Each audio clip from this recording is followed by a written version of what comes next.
사도신경으로 우리의 신앙을 고백하며 새벽 예배 하나님께 올려드리겠습니다.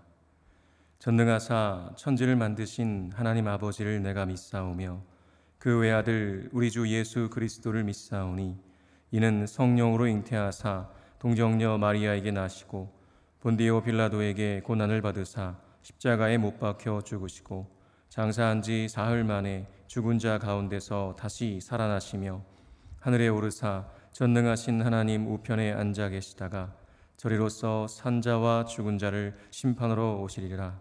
성령을 믿사오며 거룩한 공예와 성도가 서로 교통하는 것과 죄를 사하여 주시는 것과 몸이 다시 사는 것과 영원히 사는 것을 믿사옵나이다. 아멘.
이 시간 우리에게 주시는 하나님의 말씀은 에베소서 4장 1절에서 16절까지의 말씀입니다. 제가 봉독하겠습니다. 그러므로 주 안에서 갇힌 내가 너희를 권하노니 너희가 부르심을 받은 일에 합당하게 행하여 모든 겸손과 온유로 하고 오래 참음으로 사랑 가운데서 서로 용납하고 평안에 매는 줄로 성령이 하나 되게 하신 것을 힘써 지키라. 몸이 하나요 성령도 한 분이시니 이와 같이 너희가 부르심의 한 소망 안에서 부르심을 받았느니라. 주도 한 분이시요 믿음도 하나요 세례도 하나요 하나님도 한 분이시니 곧 만유의 아버지시라. 만유 위에 계시고 만유를 통일하시고 만유 가운데 계시도다. 우리 각 사람에게 그리스도의 선물의 분량대로 은혜를 주셨나니 그러므로 이르기를 그가 위로 올라가실 때에 사로잡혔던 자들을 사로잡으시고 사람들에게 선물을 주셨다 하였도다. 올라가셨다 하였은즉 땅 아래 낮은 곳으로 내리셨던 것이 아니면 무엇이냐. 내리셨던 그가 곧 모든 하늘 위에 오르신 자니 이는 만물을 충만하게 하려 하심이라. 그가 어떤 사람은 사도로 어떤 사람은 선지자로 어떤 사람은 복음 전하는 자로 어떤 사람은 목사와 교사로 삼으셨으니 이는 성도를 온전하게 하여 봉사의 일을 하게 하며 그리스도의 몸을 세우려 하심이라. 우리가 다 하나님의 아들을 믿는 것과 아는 일에 하나가 되어 온전한 사람을 이루어 그리스도의 장성한 분량이 충만한 데까지 이르리니 이는 우리가 이제부터 어린아이가 되지 아니하여 사람의 속임수와 간사한 유혹에 빠져 온갖 교훈의 풍조에 밀려 요동하지 않게 하려 함이라. 오직 사랑 안에서 참된 것을 하여 범사에 그에게까지 자랄지라. 그는 머리니 곧 그리스도라. 그에게서 온 몸이 각 마디를 통하여 도움을 받음으로 연결되고 결합되어 각 지체의 분량대로 역사하여 그 몸을 자라게 하며 사랑 안에서 스스로 세우느니라. 아멘. 제가 기도하겠습니다. 사랑이 풍성하신 하나님 아버지, 모든 것이 주님께로부터 온 것이기에 오늘도 감사와 찬양을 드리며 저의 삶을 주님께 드립니다. 인생길을 걷다 보면 때로 하나님의 뜻이 아니라 내 뜻대로, 내 욕심대로 그렇게 살아가다가 이 세상 풍조를 따라갈 때도 있습니다. 어리석은 저를 깨우쳐 주셔서 다시 주님의 뜻을 따라 겸손히 순종하는 성숙한 삶으로 나아가도록 은혜 베풀어 주옵소서. 오늘도 진리의 말씀으로 우리를 가르쳐 주시는 주님께 감사드리며 예수 그리스도의 이름으로 기도합니다. 아멘. 할렐루야. 오늘도 주님을 예배하는 자리에 서신 모든 분들에게 하나님의 은혜와 평강이 있으시기를 간절히 축원합니다. 오늘은 부르심에 합당하게 행하라 라는 제목으로 하나님 말씀 전하겠습니다. 에베소서는요, 3장까지는 주로 그리스도 안에서 삼위 하나님께서 우리를 위해 어떤 일을 행하셨는지에 대해서 말씀하고 있었다면 이제 4장부터는요, 삼위 하나님께서 행하신 그 모든 일들에 따라 우리가 살아가야 할 마땅한 삶의 또 삶과 윤리에 대한 신앙적 권면과 명령이 주를 이루게 됩니다. 그 첫 부분이 바로 오늘 본문인데요. 1절에 이렇게 기록합니다. 그러므로 주 안에서 갇힌 내가 너희를 권하노니 너희가 부르심을 받은 일에 합당하게 행하여. 네, 그러므로라는 이 접속사로 시작을 하고 있죠. 즉 그러므로 뒤에 나오는 내용들은 그러므로 이전에 말한 내용들이 근거가 된다는 의미인 것이죠. 그러니까 앞으로 주 안에서 갇힌 바울이 에베소 교회 성도들에게 권면할 텐데 그 모든 권면은 지금까지 앞에서 이야기했던 삼위 하나님께서 우리를 위해 행하신 그 놀라운 사역, 그 역사가 근거다라고 말하고 있는 것입니다. 단순히 무조건 순종해가 아니라 삼위 하나님께서 우리를 위해 이러한 일들을 행하셨기에 우리는 그에 대한 반응으로 마땅히 이러한 삶을 살아야 한다라고 말하고 있는 것이죠. 그 마땅한 삶이 무엇입니까? 그것은 바로 부르심을 받은 일에 합당하게 행한 삶입니다. 자신의 허물과 죄로 죽었던 우리를 살리신 삼위 하나님의 그 놀라우신 사역으로 인해서 우리가 살았습니다. 놀랍게도 그냥 산 정도가 아니라요, 그리스도와 함께 하늘에 앉게 되었고 또 함께 하나님 나라를 유업으로 물려받는 상속자가 되었습니다. 이 놀라운 은혜를 받은 우리인데 어떻게 아무것도 안 받은 사람처럼 내 마음대로, 내 욕망대로 살겠습니까? 바울은 바로 그 이야기를 하고 있는 것이죠. 하나님께서 우리를 위해 이렇게 놀라운 일을 하셨으니 이제 우리는 우리를 부르신 하나님의 부르심에 합당하게 사는 것이 마땅한 것이다. 그 이야기가 바로 이제 4장부터 이어지게 되는 겁니다. 1절에서 6절은요 바로 그렇게 거룩한 부르심을 입은 우리가 먼저 하나가 되어야 한다라고 강조하고 있죠. 여러분은 함께 예수 그리스도를 따르는 이 믿음의 식구들과 정말 하나가 되셨습니까? 네, 어려운 질문이죠. 피를 나눈 가족들끼리도 하나 되기 어려운데 말입니다. 사실 저도 이 말씀을 대할 때마다 늘 어렵습니다. 내가 받은 은혜를 생각하면 마땅히 형제와 자매를 귀히 여기고 사랑해야 함에도 불구하고 때때로 하나 되기는커녕 거리를 멀리하거나 대하기 어려워하는 경우가 종종 있기 때문이죠. 사실 나와 똑같은 마음과 생각을 가지고 똑같은 생활 패턴을 가진 사람은요 이 세상에 단 한 명도 존재하지 않습니다.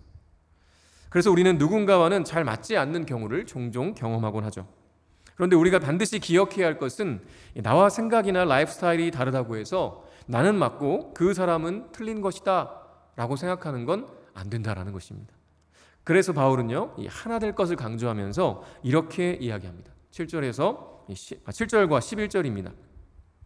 우리 각 사람에게 그리스도의 선물의 분량대로 은혜를 주셨나니 그가 어떤 사람은 사도로, 어떤 사람은 선지자로, 어떤 사람은 복음 전하는 자로, 어떤 사람은 목사와 교사로 삼으셨으니.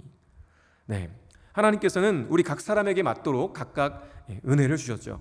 그래서 어떤 사람은 사도로, 또 선지자로, 복음 전하는 자로, 목사와 교사로 삼으신 것입니다.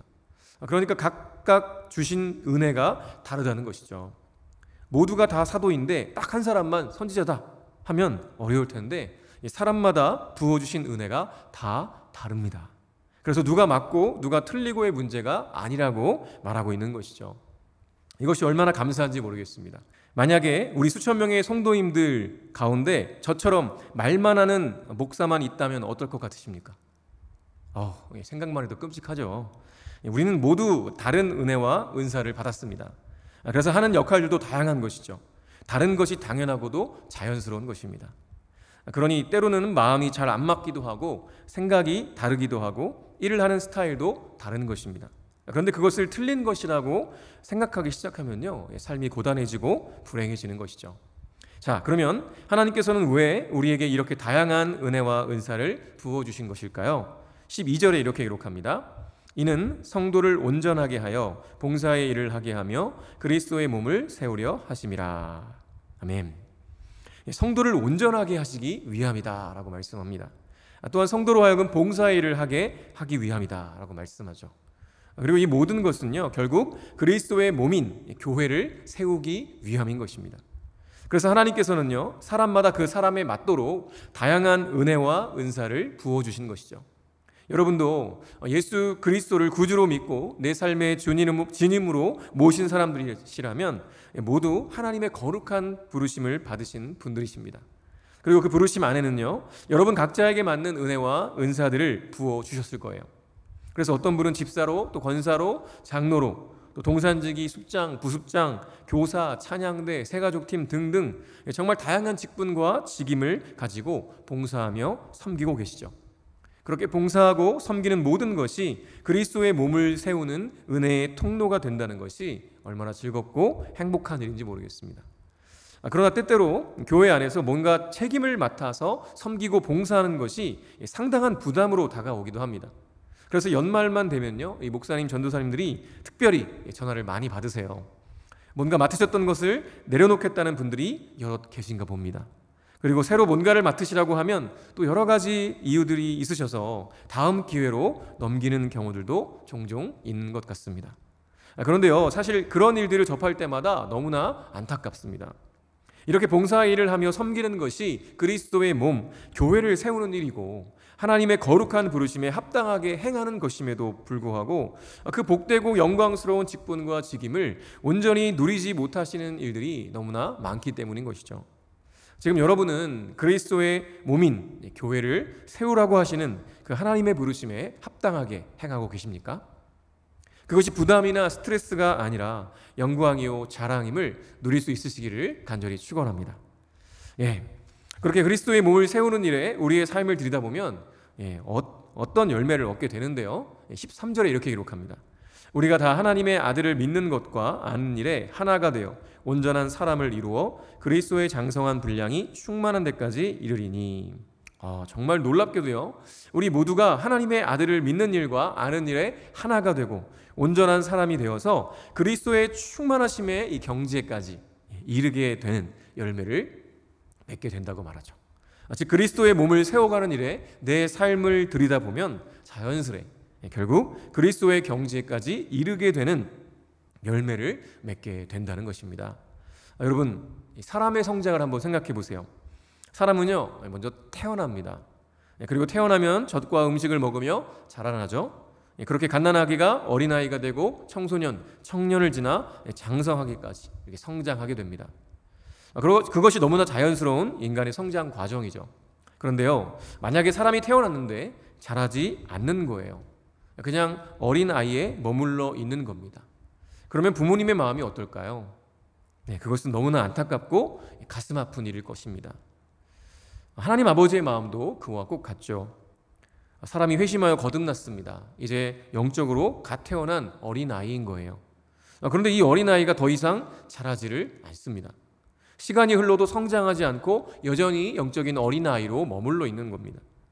그러면 이를 보시는 하나님 아버지의 마음이 얼마나 아프실까요? 성경은 지금 바로 그 이야기를 하고 있습니다. 14절에서 16절에 이렇게 기록하는데요. 이는 우리가 이제부터 어린아이가 되지 아니하여 사람의 속임수와 간사한 유혹에 빠져 온갖 교훈의 풍조에 밀려 요동하지 않게 하려 함이라. 오직 사랑 안에서 참된 것을 하여 범사에 그에게까지 자랄지라. 그는 머리니 곧 그리스도라. 그에게서 온 몸이 각 마디를 통하여 도움을 받음으로 연결되고 결합되어 각 지체의 분량대로 역사하여 그 몸을 자라게 하며 사랑 안에서 스스로 세우느니라. 아멘. 바울은 이 에베소 성도들이 영적 어린아이로 남아있는 것이 아니라 그리스도에게 이르기까지 잘 성장하기를 간절히 바라고 있습니다. 그런데 만약에 성장하지 못하고 어린아이로 남아있다면 얼마나 가슴이 아플까요? 영적 어린아이의 특징이 무엇입니까? 14절에 보니 사람의 속임수와 간사한 유혹에 빠져 온갖 교훈의 풍조에 밀려 요동한다라고 말합니다.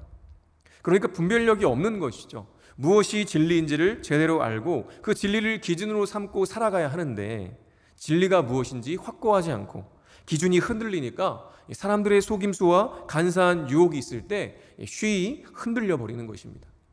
조금만 인생의 풍랑이 불면 금세 하나님의 사랑을 의심하고 흔들리죠. 원망하고 불평하게 됩니다. 이스라엘 백성들이 처음 이집트에서 나와서 홍해를 만나고 또 쓴물 마라를 만났을 때처럼 말입니다. 결국 영적 어린아이로 머물러 있는 것은 온전한 모습이 아니죠. 때문에 우리는 영적으로 자라가야 합니다. 그렇다면 우리는 왜 어린아이로 머물러 있을까요? 왜 자라지 않는 것일까요? 15절과 16절에서 말씀하는 것처럼 결국 우리가 우리의 머리 대신 그리스도께 온전히 연결되어 있지 못하기 때문인 것입니다. 우리가 우리의 머리 대신 그리스도께 온전히 연결되어 있지 못하면 그리스도의 지도를 받을 수가 없죠.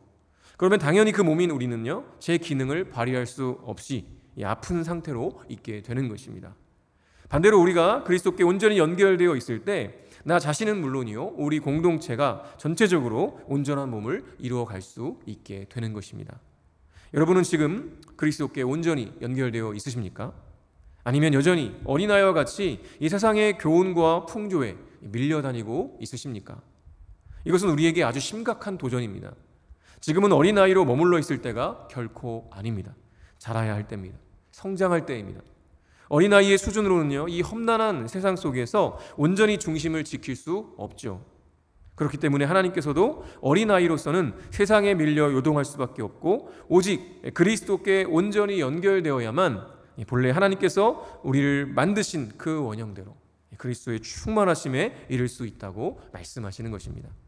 삼위 하나님께서 우리를 위해 그 놀라운 일을 이루신 것은요, 우리가 그저 영적 어린아이로 머물러 있는 것이 아니라 그 거룩한 부르심에 합당하게 행하여 그리스도의 장성한 데까지 자라게 하기 위함입니다. 그래서 세상에 교훈과 풍조에 이리저리 밀려다니지 않고 중심을 잡고 오직 주님만 바라보며 주님의 뜻과 말씀대로 살아서 온 세상에 하나님 나라의 복음을 증거하고 또 깨어지고 어그러진 세상을 회복해 나가는 것이죠. 오늘도 그렇게 부르심에 합당하게 행하여 날마다 성장하는 저와 여러분 되시기를 간절히 축원합니다. 주기도문으로 예배를 마치겠습니다. 하늘에 계신 우리 아버지여, 이름이 거룩히 여김을 받으시오며 나라가 임하시오며 뜻이 하늘에서 이루어진 것 같이 땅에서도 이루어지이다. 오늘 우리에게 일용할 양식을 주시옵고 우리가 우리에게 죄 지은 자를 사하여 준 것 같이 우리 죄를 사하여 주시옵고 우리를 시험에 들게 하지 마시옵고 다만 악에서 구하시옵소서. 나라와 권세와 영광이 아버지께 영원히 있사옵나이다. 아멘.